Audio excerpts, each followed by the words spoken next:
మీరు చెబుతున్నటువంటి 1.5 గంట 2 గంటలు అనేది ప్రయత్నం మాత్రమే.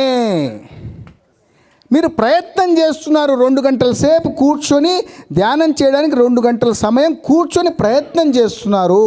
కానీ మీరు చేస్తున్నటువంటి ధ్యానము ఆలోచన రహిత స్థితి ఎంత సమయం ఉందో అది నిజమైన ధ్యానము. అవునా? అవునా? అంటే మీకు ఒక ఆలోచన వచ్చింది, కట్ చేశారు, మళ్ళీ కొద్దిసేపు తర్వాత మళ్ళీ ఆలోచన వచ్చింది. ఈ మధ్యలో గ్యాప్ ఉందా? That gap is your meditation.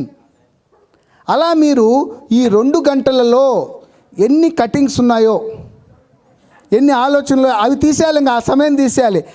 అంటే the time interval between 2 thoughts is meditation. 2 ఆలోచనల మధ్య వ్యవధి ధ్యానము. అంటే మీ ప్రయత్నం 2 గంటలు, దాంట్లో 10 నిమిషాలు 20 నిమిషాలు మీకున్నటువంటి శక్తి ప్రకారం 30 నిమిషాలు మీరు ధ్యానంలో ఉన్నారు. బుద్ధుడు ఏమంటాడంటే, 1 నిమిషం నువ్వు ధ్యానంలో ఉన్నా you can receive cosmic energy.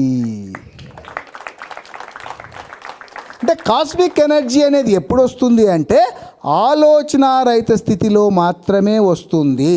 అది ఎవరో శక్తిపాతం ఇచ్చేది కాదు, ఇంకోరు ఇచ్చేది కాదు.